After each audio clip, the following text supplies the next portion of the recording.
Welcome to Chapter 3. In the last chapter, we laid the groundwork for understanding how nouns work inside of Greek language. We also looked at the second declension nouns.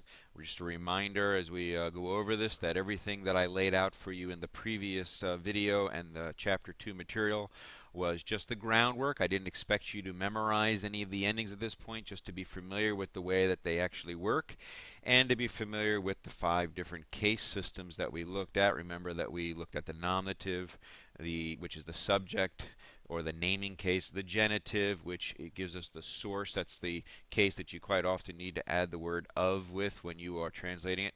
The dative case, which is our indirect object. You add the words to, in, with, by, and for when translating it.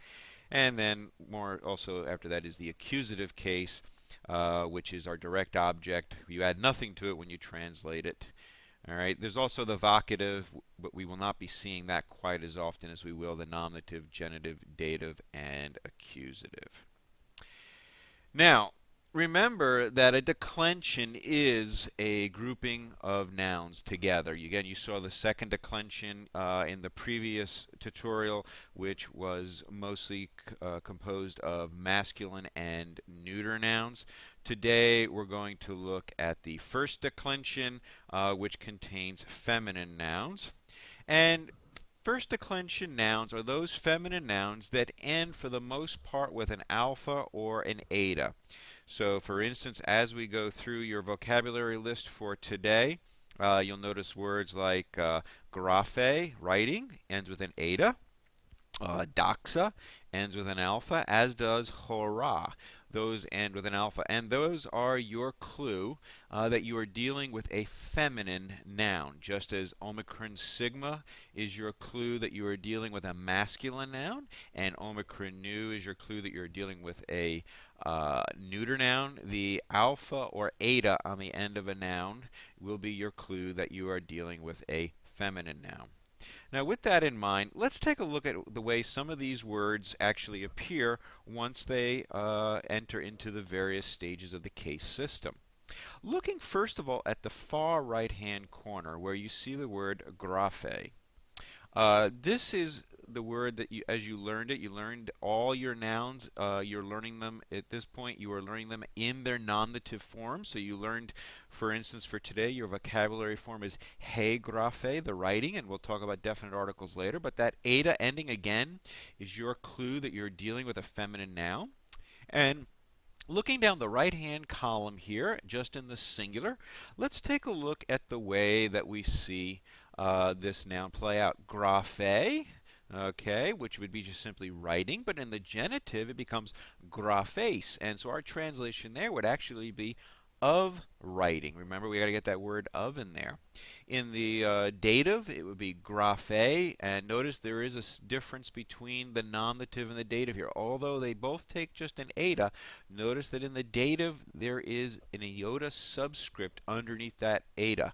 That is your clue always in the dative. There will always be, in the singular here, there will always be an iota subscript. So that's one way to help you differentiate that between the feminine nominative. But again, graphe in the dative would be to, with, or by a writing. And then in the accusative, you've got graphane, okay, which is your just simply writing. Let's continue on looking at the right-hand column, looking then in the plural of this. Again, in the right-hand column for the nominative, you got graphe. In the plural nominative, that would be simply writings. In the genitive, graphone, that would be of writings. In the dative, graphes, that would be with or by writings. And then finally, again, the accusative, we have graphas, which should simply be writings. Now, I want you to notice over in the middle column with the word doxa. And I'm going to introduce you to two variations in this pattern. I don't expect you to memorize this today. I'm going to introduce it to you. I want you to be familiar with it.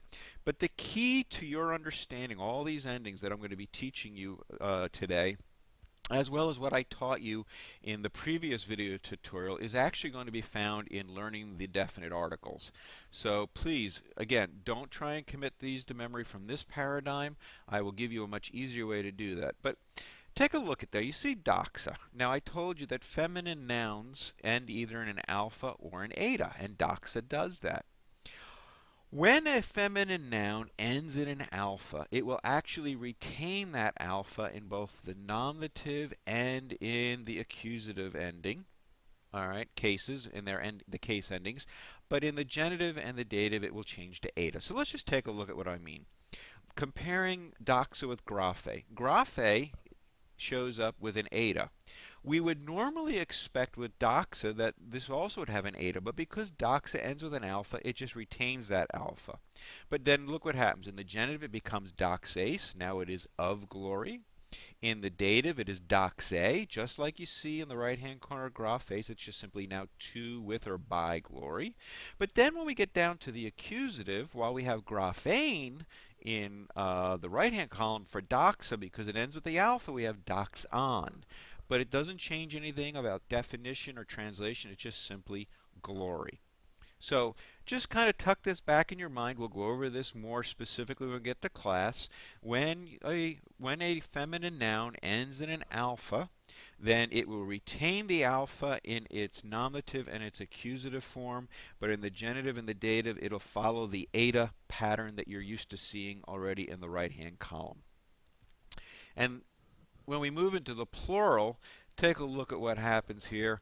Everything looks exactly as you would expect it, following exactly along the pattern we have in the right-hand corner. Look at that. We have doxa, graphe, doxon, graphone, doxais, graphes, doxas, graphos. So really, this little hiccup that I've given you in the way that the endings appear is only in the singular here.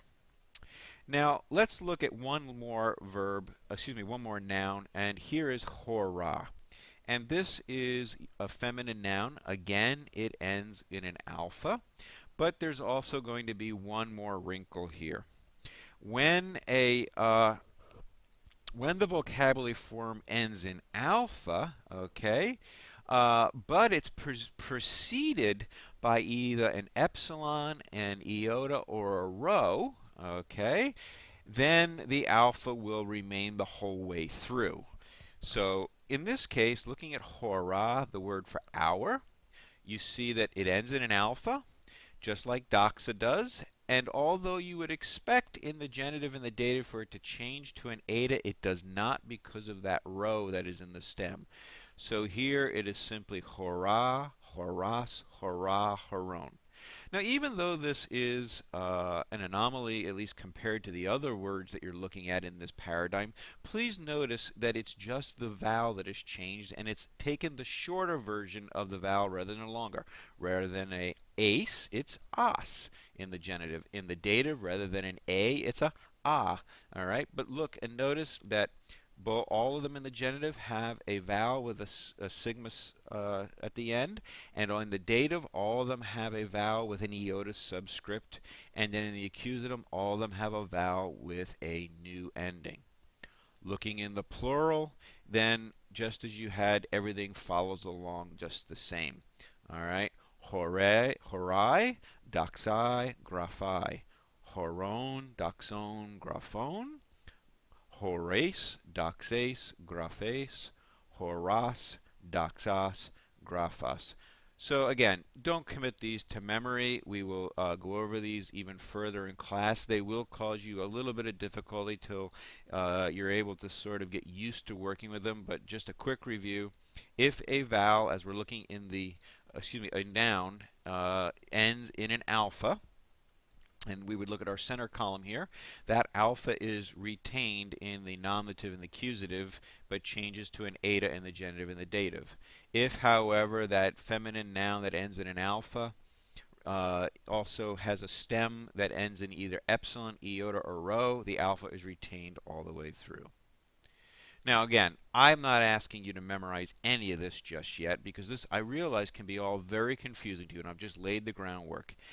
Let me now begin to introduce you to the key to your memorization of the case system endings. Let me introduce to you Mr. Art Icicle. And Art Icicle is our representative for article, and he will be our guide throughout this course, showing us the various forms of the article. Unfortunately, there are 24 forms of the Greek article. Okay? Now, that's a lot to learn, I know. Yikes. However, I'm going to give you an easy way to memorize it, and if you commit these to memory, you're going to actually be able to you'll discover that it is a key to much of what you're going to do in Greek, and so it's important from this day forward that we commit as quickly as possible to memory the definite articles that I'm going to show you. Now, the definite article in Greek is just simply the English word the. Okay? And although you haven't realized it up to this point, perhaps, you've actually been learning definite articles in the last 2 chapters. Every time you learn a noun in your Greek vocabulary, that Greek word is actually presented to you in 2 ways. For instance, or not in 2 ways, but with 2 words. The word theos, God, you didn't just simply get theos, you got ha-theos, which simply means the God. You didn't simply learn logos, you got ha-logos, which means the word. And you didn't learn just simply graphe, you learned hey graphe, which is the definite article. So right out the bat, let me just lay down a few things for you. Just as you learned in the last lesson that nouns have a gender, a number, and a case, so do definite articles. Definite articles have genders, they have numbers, and they have cases. Okay? And the good news is that once you learn the definite article, you will actually also be at the same time learning all of the endings for the nouns. So without further ado, let's just take a look at the definite articles. Here are the 12 definite articles for the singular. Notice that across the top of the chart, I have them broken out according to their masculine, feminine, and neuter gender. All right. As far as their number, we know that they're all singular because that's all that these ones are here. And then down on the the left-hand column there, I have the case: N for nominative, G for genitive, D for dative, and A for accusative. And what we have here going across the top of the noun, we have ha, he, ta. In the genitive, we have tu, taste, tu. In the dative, we have to, te, to. And then in the accusative, we have tan, tain, ta. Now, as we go through this, what you're going to be discovering is that with the exception of the nominative singular, okay, we'll come back to, all right, we'll come back to that moment. You have all of the endings, as you're going to see, for the various cases. So if you were to go through the genitive and the accusative, look at all those together. And you see we have tu, taste, tu. If we put this on the end of a noun, as you're going to see, all we're going to do is simply remove the tau and put an omicron upsilon ending on the end of a masculine noun, and that will make it masculine genitive. If it is a feminine noun like graphe, we will take off the tau, and the ace on the end would be graphes, of writing. All right, we can do this throughout the whole case system for the nouns, and I think as we work through this, you're going to see that this is quite easy to do. Moving into the plural, so you can see the same thing. We have hoi, he, ta, tone, tone, tone, tois, tais, tois, tus, tas, ta. Okay. Now, in this case, all of the nominatives are going, the plural are going to show up on the end of the noun. And just as I said, the singular, anytime a tau appears in the definite article, you're going to remove it, and that's going to be the noun that you expect to show up on the end of the noun. Let me move back to the singular for just a moment. With the singular, the nominative there, you've got ha, but the ending is actually going to be that os ending that you've already seen. So for instance, you learned logos as ha logos, not has logos. And for the neuter, It's the neuter ending, although definite article is ta. The ending is on, omicron nu. Remember we saw that last lesson. The neuter ending is omicron nu. So for instance, if the word biblion is not ha or on biblion, it is ta biblion in the nominative neuter.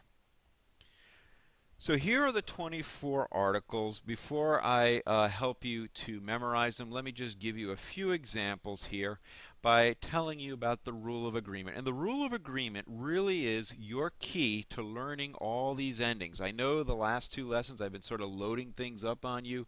I know the anxiety level has probably been building and you're wondering, how am I going to remember all this? Well, again, let me emphasize, in fact, I cannot emphasize enough the importance of learning these definite articles as quickly and as solidly as possible. It really is the key to so much that we're going to be doing over the next few weeks and with anything has a relationship to nouns or the case system. So let me give you an example, and by telling you about the rule of agreement, and that is the article and the noun must agree in gender, number, and case. So for instance, if you would open up your books to page 29, and on page 29 you'll notice that there is the paradigm for the singular and the plural definite articles that I just introduced to you here in the video. And notice the way that I've parsed out this arrangement we have here. We have the ha. And when I look at the chart, I see that it is a masculine, singular, nominative, definite article. And knowing that I have logos, okay, and knowing that the omicron singular ending is the nominative, I know that this is all masculine singular nominative is ha logos, which simply means the word. They must agree. And again, look at that. The key to that is the ending. Now, I know in the nominative things are a little bit more different because the nominative singular doesn't exactly line up, but everything else after that does. Let's take an easier example here with ontole. You learned it as hey ontole. You know that it is a feminine noun. But now here we have tes ontoles. Now look at the chart on page 29. All right, and when you look at the chart of the definite articles, you'll see that tes is the feminine singular genitive definite article. So it would actually be translated there as feminine singular genitive of the. But look at ontoles, and I've got the ending there for you in red. In order to get the feminine singular genitive ending for the noun, all we've done is simply dropped off the tau in the definite article and put that ending on the end of ontoles. And so now what we have here is, with tes ontoles, is we have of the commandment. Okay? Let's look at just one more here.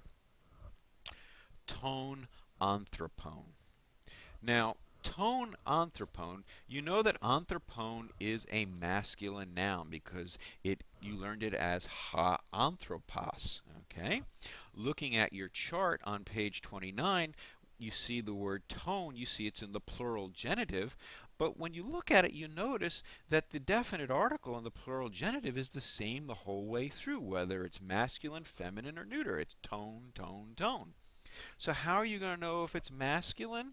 Well, you're going to know that it's masculine because it is a you know it's masculine because you know that the anthropos is masculine. If it's plural, you know that because you know tone, tone, tone. And look at this. The professor has made an error. It's actually genitive, and I said that it was nominative.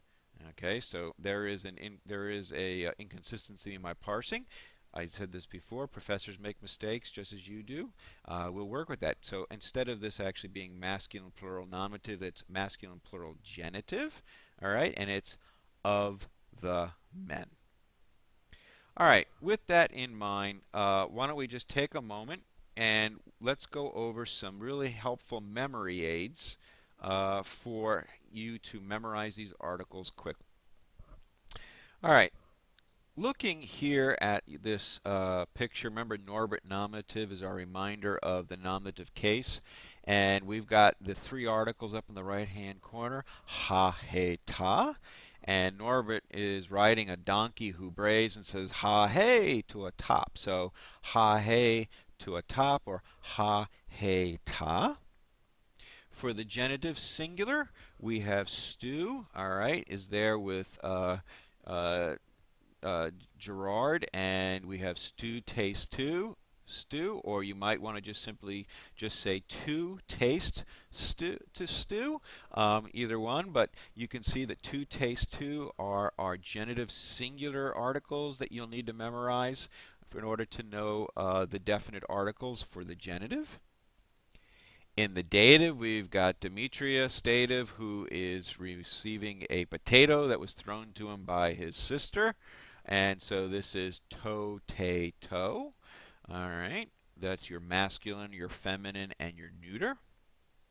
And then in the accusative, there's Armitage, our representative for the accusative, and we've got ton, tain, ta. He's lifting a ton of tainted tops.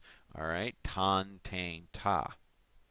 Now, for the plural side of things, we've got Norbert and Nora there, and again, they are our plural nominatives, and we've got hoi, hey, ta. All right, we got a book of Hoyle there, got a book named Hoyle, and Hoyle is saying hey to a top, so hoi, hey, ta. In the genitive, there is Gerard and Geraldine genitive. You remember I said that they're very much in love. The word of that you would add to any of your translations for this case helps you remember the word of with the word love. And they're so much in love that you can actually hear their heart beating, hear the tones of their heart going tone, tone, tone. In the dative, we got Demetrius and Demetria back, and these two like to sometimes give up their baseball and actually play with some other toys. And you can see at times they play dress up, and so their toys are actually wearing ties. And this will help you remember our three definite articles here for toys, ties, toys. And then finally, in the plural is the accusative. We have Armitage and Amelia accusative. Okay, and they are there, all right, tossing. They're there with some twos that are tossing some tops, and that'll help you remember the twos, toss, ta. So you may want to stop it a moment and perhaps review the paradigm on page 29. Also, beyond that, you'll see the memorization device that I've just introduced to you in your textbook that'll help you to remember these definite articles. Again, I can't emphasize enough the importance that you get these definite articles down and memorize them as quickly as possible.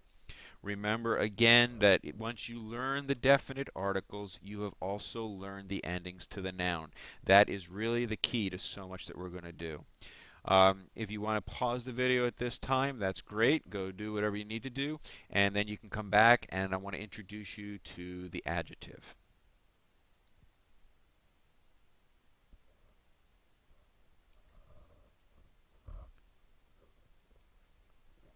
All right, welcome back. Let me introduce you to yet another character who will be with us throughout our time in Greek, and this is A.D. Detective. A.D. Detective will help you remember the word adjective, and that's because he is a detective who likes to modify or detect nouns by describing them.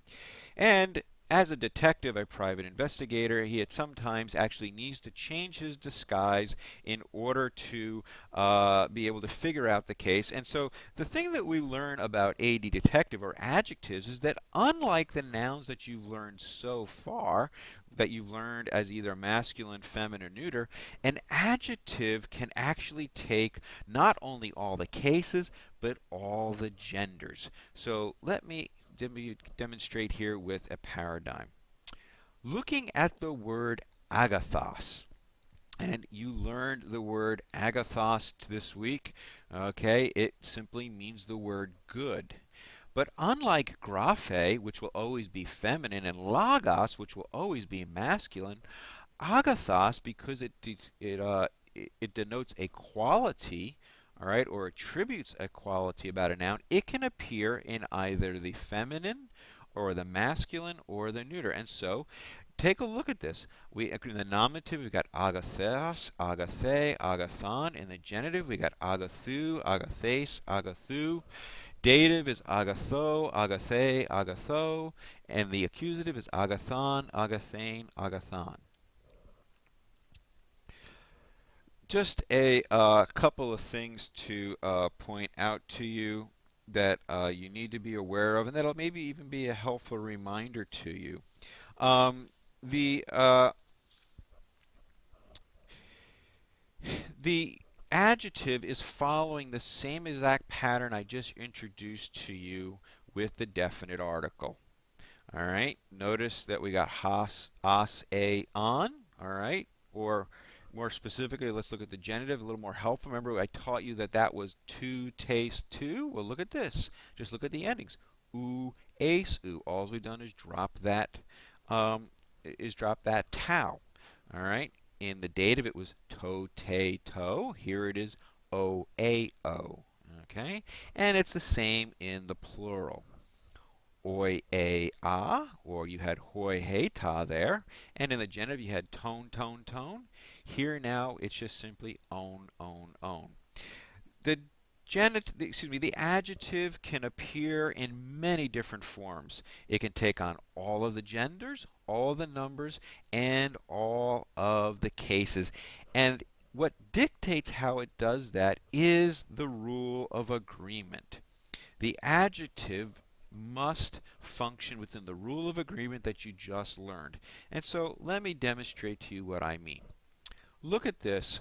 In order for us to actually use the adjective to say a good man, okay, we have agathos, and that omicron and sigma ending I know is a masculine singular nominative.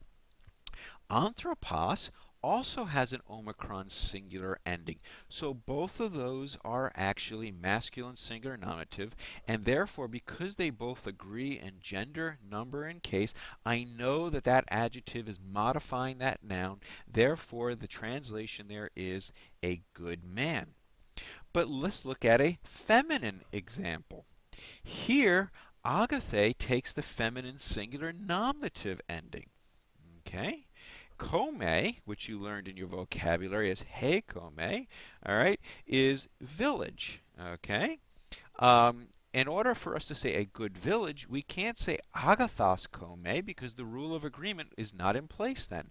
But because the adjective can take on any gender, all right, then agathe, it comes in instead of agathos, and it's feminine singular nominative, and it becomes a good village. Let's do one more in the neuter. Here, again, the very same adjective we used all along, agathos, now becomes agathon because the word that it is modifying here is ergon, which is work. Okay, neuter, so it is a good work. Neuter, singular, nominative. Because the adjective appears in all three genders, you will not learn a definite article with it as you do the noun. So that's going to be a good help to you if you're wondering, how do I know the difference between what is a noun and what is an adjective? Well, when you learn a noun in your vocabulary, you will also learn a definite article with it. But when you learn an adjective, it will only be the adjective. There will not be a definite article with it, and therefore you will not be having to remember what is the definite article or therefore the gender for that adjective because it can change. Now, with that in mind, let me just tell you a few things about the way the adjective can function, and we will reinforce this when we meet together in class. But the adjective can appear in two different positions, both the attributive and the predicate position. When it is in the attributive position, this means that it is that it is either doing one of two things, that it is either preceding a noun, all right, and in that case, let's take a look at the example. When it immediately precedes the noun, you know that it's in the attributive. So here we have agathon lagon, okay? I know that logon comes from logos, so that I know that it is a masculine. I know that that ending tells me it's a singular accusative, so both of these are in masculine singular accusative. I have the rule of agreement, and it is a good word. I have the article directly preceding the noun, and they both agree in gender, number, and case. But let's look at the next example. Another way to know that if it's attributive is that if a definite article is attached to the adjective. That's right, ladies and gentlemen. Definite articles get attached to not just regular nouns, but also adjectives. And when that happens, that's my other clue that we are dealing with a attributive position. It is ton, agathon, logon. Notice how the ending of both of the article, the adjective, and the noun all agree in gender, number, and case. They're all masculine singular accusative. Therefore, it is all the good word. Okay? One other thing we could do, although I don't have an example up here at the moment, is that sometimes you will actually have a definite article also on the noun, and so you could have it read as ton agathon, ton logon. That doesn't change the rule about the definite article on the accusative. It would still be the good word. You wouldn't want to translate it as the good the word. It would just simply be the good word. But that's an example we can go over when we're together in class. Now, sometimes the adjective can act as the subject. Remember, although we know that in a Greek sentence the nominative case will be our clue as to what the subject of the sentence is, I showed you in the last lessons that sometimes in a sentence a nominative may not appear. And if that's the case, then the verb will actually take over as the subject, and the person in the verb, whether it's you or I or he, she, or it, that will take over as the subject. Well, the same thing can happen with an adjective. Take a look at what we have here. We have hoi agathoi. I know that hoi is the masculine plural nominative ending. Okay, that's the definite article, and it's the ending as well for the masculine plural nominative noun. So hoi agathoi means the good men, or you could make it a little more just generic, or the good ones. But because it's masculine, let's go with the good men. But look at the ton logon. That is not the same. So hoi agathoi is not modifying ta logon because we do not have the rule of agreement taking place here. What that means then is we have ton logon, masculine singular accusative, is the word. So we have the good men is how I would translate that. And then something about the word, and that's when we go to our verb, which is gnoskusin, which is a present active indicative third person plural, and that third person plural agrees with our masculine plural nominative of hoi agathoi. And so my translation here, okay, would be the good men know the word. The good men know the word. Okay? So here is a good rule for you to remember. You can see here that we have article, okay, and he is swimming along and he is pulling 80 detective behind him in a raft, and that is to help you remember that when the article is directly in front of the adjective, or it precedes the adjective, okay, that it is in the attributive position.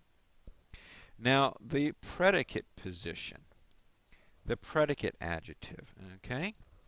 The adjective does not have a definite article immediately preceding it, then it is a predicate adjective. And when this happens, you will need to add a form of the verb to be here, something like the word is or are. So let's take a look at the two examples here. Halagos agathos. Notice that we have complete agreement here with gender, number, and case. The definite article, you can see from your chart, is the definite article is a masculine singular nominative article. The os ending on logos, also masculine singular nominative, as is the agathos ending there. So everything agrees here, masculine singular nominative. But the adjective is not directly preceding the noun. It does not have a definite article, but the noun does. So in this case, we would actually translate this as the word is good. And even though you haven't learned the word is yet in Greek, there are times when you will have to add it in to make a good translation, and this is one of those examples. The word is good. But now let's take a look at a little bit more unusual example. Take a look down here. Here's a case when the adjective does precede the noun, but there's no definite article on the adjective, but there is on the noun. In this case, even though it precedes the noun, that definite article helps you to realize that what you're saying here is not good is the word, although you could say that, but a better translation would simply be the word is good. Again, we will work with both attributive and predicate adjectives in class further, and we'll have a lot of time in our practices and discussions in class to go over this. So, just a reminder for the predicate position. When a detective rejects the article, all right, he is in the predicate position. And so you can see AD detective here is sending Art article away. Art's not too happy about this. And AD detective is holding a pretty cat, just to remind you that it is the predicate position. But what do you do if there isn't an article anywhere? If there's no article on the noun or an article on the adjective. And what do you do in this situation when the noun is what we would call indefinite? And if you look down below there, you can see that we have got our noun clown, and he's in a rather dotted line outline. He's sort of an indefinite looking person there. When he's indefinite, and he's joined by AD detective, but Art article is nowhere to be found, that's when we have to let context be our guide. And you can see here that we've got a math textbook here that is wearing prison clothes, and he will be our reminder that context will be our guide through this in helping us. All right, let's take a few minutes as we finish out this lesson to go over some practices. On the screen there, we have this little sentence here, He agathe graphe. If you've learned your definite articles yet, or if you're even using the chart in the paradigms in the textbook, you know that he is the feminine singular nominative definite article. And knowing that the rule of agreement must be enforced, that's your clue that we probably have with agathe a feminine singular nominative adjective. And you do. See, there's the A ending. And then look at graphe, also feminine singular nominative. And so the parsing for all of these is feminine singular nominative. The rule of agreement is in force. And so our translation here is just simply the good word. Taking a look at another example, ha agathos logos. Okay. We have ha, which is our masculine singular nominative definite article, the word the. And then the rule of agreement is there with our adjective, agathos, the omicron sigma, masculine singular nominative ending for the adjective, which is in agreement with our noun, logos, masculine singular nominative. Okay, so here then, all right, we have masculine singular nominative, okay, and it is the good word. Looking at a very slightly different example is he graphe agathe. Now here, the rule of agreement is still in force. We all have feminine singular nominative, our definite article, our noun, which is graphe, and agathe, all right, which is our adjective. But notice here that the adjective agathe does not precede the noun, nor does it have a definite article, which tells us that it is in the predicate position, and we're going to need to add a form of the verb to be here. And so we have he graphe is the writing, and then we have the word good. And so in order to make a smooth English translation, we need to actually write this out as the writing is good. Let's look at just one more example here today.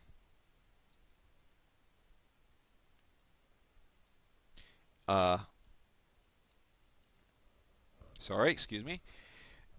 We have here ta agathon doron. Nominative, nominative singular neuter. All right. Okay. And it is the good gift. Okay. So again, we'll go all of this in class. All right. For what you need to do in order to prepare is you need to learn the chapter 3 vocabulary. I'd also like you to look at page 37 and read about gender mixing with Professor Oddity. And just so you know, if you want to take a moment, turn to page 26 in the textbook and look at your vocabulary list. And on page 26, I'll give you a second just to get there. If you would simply just put a star or a little check mark next to vocabulary words number 15, 25, 28, and 32. Those are the words in today's list that Professor Oddity is going to talk about that do a little bit of gender mixing, and we'll go over that in class in more detail. The most important thing for you to do in order to get ready for class on Wednesday, in addition to getting down your vocabulary to the best that you can, is to memorize all the 24 definite articles. I would be very pleased if you could have those down cold and come to class prepared to have them memorized. We'll do a little exercise in class to help us with that. And remember that when you learn the definite articles, you're also learning the noun endings that you need to know. As always, I would like you to complete at least 10 of the Chapter 3 practice sentences in the workbook. All right, thanks so much, and I look forward to seeing you in class and working on this together. I know that this has been a lot to do, 2 chapters at once, but trust me, it works out much better if we do them both together because we lay all the groundwork at once, but the real application of what we're trying to teach you and get you to do is all found once again in the key of the definite articles. Thanks so much.